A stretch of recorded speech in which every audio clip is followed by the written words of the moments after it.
Good morning students. In this video we will do chapter 8 Introduction to Trigonometry. सबसे पहले हम इसमें इसका बेसिक पार्ट लेंगे क्योंकि ट्रिग्नोमेट्री आप सबके लिए बिल्कुल न्यू है, क्योंकि ना तो आपने ये 9th क्लास तक अभी तक बिल्कुल भी नहीं पढ़ा है। तो ट्रिग्नोमेट्री का मतलब क्या होता है? Trigno means try means 3, gun means GON है यहाँ पर, गन मीन्स साइड्स, और मिट्री मीन्स हमारे पास होता है मेजरमेंट। मीन्स ट्रिग्नोमेट्री का मतलब क्या होता है? 3 साइड्स की मेजरमेंट। ट्रिग्नोमेट्री में हम क्या पढ़ेंगे? Relationship between sides and angles of right angle triangle की, इनके बीच में क्या रिलेशन होता है।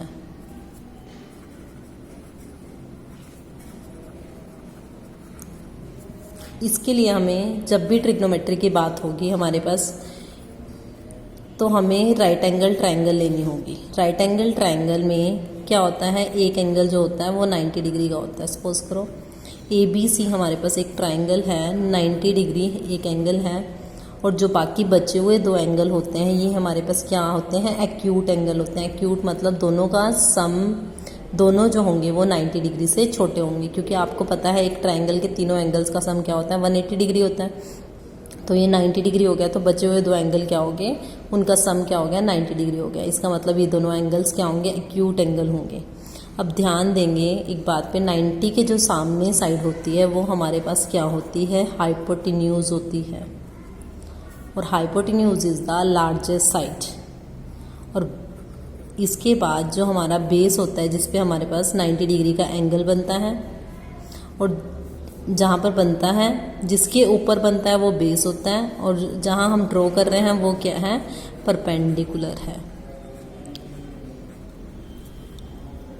अगर हम बात करें इसके बाद हमारे पास पाइथागोरस थ्योरम से हम, अगर हमारे पास ट्रायंगल में 2 साइड्स दे रखे हैं और तीसरी निकालनी है तो हम इजीली निकाल सकते हैं। हाइपो का स्क्वायर हमारे पास होता है बेस स्क्वायर प्लस परपेंडिकुलर का स्क्वायर। अगर हमारे पास हाइपो निकालना है तो base square plus perpendicular square. अगर बेस निकालना है क्या हो जाएगा? Hypo square minus perpendicular square. और अगर परपेंडिकुलर निकालना है तो वो क्या हो जाएगा? Hypo minus base. तो इस तरह से हम तीनों निकाल सकते हैं। इसके बाद हमारे पास जो हम इस चैप्टर में मेन करने वाले हैं वो क्या है? Trigonometric ratios. ट्रिग्नोमेट्रिक रेशोज़ के बारे में हम मेनली पढ़ेंगे इसमें, और जब भी बात करेंगे वो हमारे पास क्या होगी? राइट एंगल ट्रायंगल होगी। ट्रिग्नोमेट्रिक रेशोज़ हमारे पास 6 रेशोज़ होती हैं। Sign theta, cos theta, tangent theta, cosecant theta, secant theta, और ये है कोट थीटा। तो थीटा एंगल हमें पता होना चाहिए। थीटा एंगल हमारे पास क्या होगा? अगर हमारे पास ये एक ट्रायंगल है, ये, हाँ जी, ये एक ट्रायंगल है ABC, तो थीटा एक राइट एंगल ट्रायंगल ले लिया, क्योंकि ट्रिग्नोमेट्री है। ट्रिग्नोमेट्री में हमारे पास जब भी बात होगी वो राइट एंगल ट्रायंगल की होगी। थीटा जो एंगल होगा वो हमारे पास बेस और हाइपोटेन्यूज के बीच में होगा। थीटा एंगल जब भी लेना है वो बेस और हाइपोटेन्यूज के बीच में लेना है, परपेंडिकुलर और हाइपोटेन्यूज के बीच में नहीं। हमेशा जब भी लेना है वो बेस और हाइपोटेन्यूज के बीच का जो एंगल होगा वो हमारा क्या होगा? थीटा होगा। Sine theta, cos theta, tangent theta, cosecant theta, secant theta, cot theta. कई बच्चों को इनके नाम लेने में ही दिक्कत आती है, कुछ टाइम बाद आप हैबिचुअल हो जाओगे बेटा इनके नाम लेने में। कोसिकेंट का हम कोसिक ही लिखते हैं, और सिकेंट का SEC, सिकेंट थीटा, यानी कि आधा ही लिखते हैं। कोटेंजेंट होता है पूरा, तो इसका कोट ही लिखते हैं। तो इन रेशोज़ की वैल्यूज़ निकालने के लिए हमारे पास एक फॉर्मूला है, पंडित बद्री प्रसाद हर भोले। इसको लिख देती हूँ मैं, पंडित बद्री प्रसाद हर भोले। ये याद रखने का हमारे पास तरीका है, पंडित बद्री प्रसाद हर भोले। जैसे कि रेशोज़ हैं तो ये क्या होगा? डिवाइड में होगा साइन, कोस, टेंजेंट, कोट, सिकेंट, कोट। तो ध्यान से देखेंगे, साइन हमारे पास क्या होगा? रेशो P/H,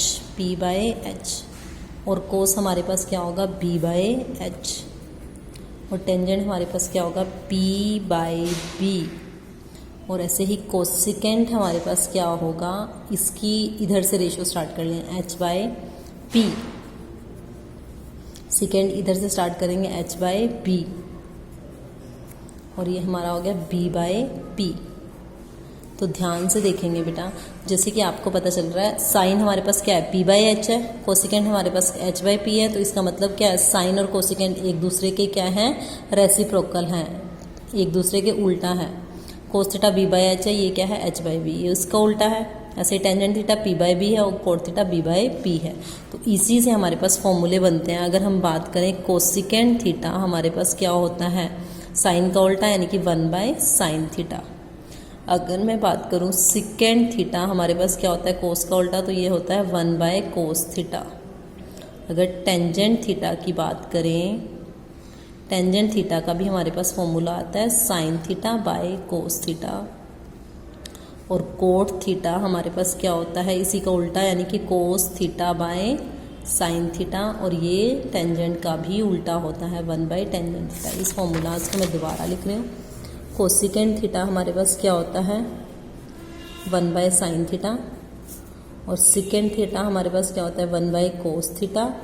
और अगर हम बात करें टेंजेंट थीटा क्या होता है, इन दोनों की साइन और कोस की रेशियो, साइन बाय कोस। और कोट थीटा हमारे पास क्या होता है, इसका उल्टा यानी कि cos theta by sine theta, या फिर हम इसको लिख सकते हैं 1 bye tangent theta.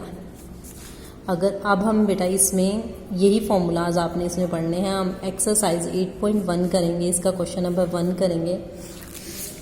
Question number 1 ध्यान से देखेंगे। In triangle A B C right angle at B, B पे राइट एंगल है, A B is equal to 24 centimetre, B C is equal to 7 centimetre, determine sine A and cos ए।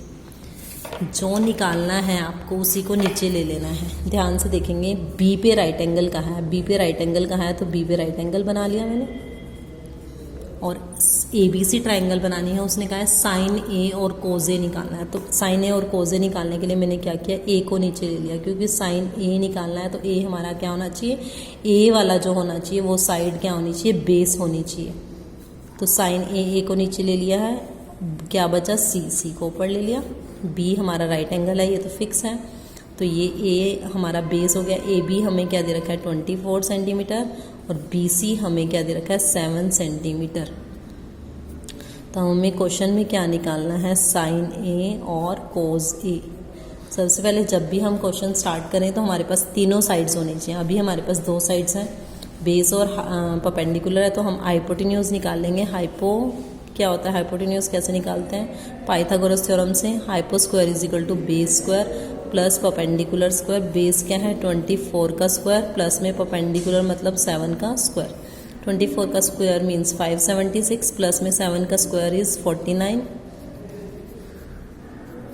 तो hypo हमारे पास क्या हो गया है, स्क्वायर उधर जाके अंडर रूट हो जाता है, 576 प्लस 49 625, तो ये हमारा हो गया है 25। तो हाइपो हमारे पास क्या आ गया है 25। तो साइन ए नीचे ही बन रहा है, ए हमारा बेस ही लिया है। ए को जब भी आपने लेना है, जो एंगल निकाल रहे हैं उसको बेस लेना है। ए हम निकाल रहे हैं, ए को ही, ए वाले को ही बेस लेना है, यानी कि बेस हमारे पास क्या है, इस क्वेश्चन में लिख भी सकते हो, बेस 24, परपेंडिकुलर 7 और हाइपो हमारे पास होगी 25। तो साइन ए वही फॉर्मूला लगा देंगे, पंडित बद्री प्रसाद हर हर भोले। तो साइन कोस, साइन का p बाय एच, p हमारा क्या हो गया 7 और h क्या हो गया 25। कोस ए हमारे पास क्या हो गया b बाय एच, इसी से देखेंगे b बाय एच, b हमारा क्या हो गया 24 और h हमारा क्या हो गया 25। तो इस तरह से हमारे पास साइन ए और कोस ए आ गया है। हमने इसी क्वेश्चन में हमें साइन सी और कोस सी निकालना है। अगर हम देखें सी वाले को आपने क्या ले लेना है, इसमें साइन सी और कोस सी निकालना है, तो सी वाले को बेस ले लेना है। तो सी वाला बेस हमारा क्या हो गया है, बेस इस क्वेश्चन में हमारे पास हो गया है, साइन सी कोस सी के लिए बेस हो गया 7 सेंटीमीटर, अलग से लिख लेंगे, मैंने लिख लिया है। बेस हमारा हो गया 7 सेंटीमीटर, और बेस आपने क्या लेना है, सी वाले को ले लेना है। बेस हमारा हो गया 7 सेंटीमीटर, और ये हो गया है परपेंडिकुलर, क्या हो गया उसका उल्टा, यानी कि 24 सेंटीमीटर। परपेंडिकुलर हमारा हो गया 24 और हाइपो तो हमारी फिक्स ही रहेगी, हाइपो 25 ही रहेगी। तो ध्यान से देखेंगे क्योंकि साइन सी निकाल रहे हैं तो सी वाले को हमने क्या ले लिया है, बेस। तो इसका मतलब ये 7 सेंटीमीटर हमारा क्या हो गया है, बेस हो गया है। और परपेंडिकुलर क्या हो गया 24, हाइपोटेन्यूज क्या हो गया 25। तो sine C formula P/H, P 24, H 25, cos C 7, B/H मतलब 7/25। तो इस क्वेश्चन में बेटा हम क्वेश्चन नंबर 1 ही करेंगे इस वीडियो में। Thank you student.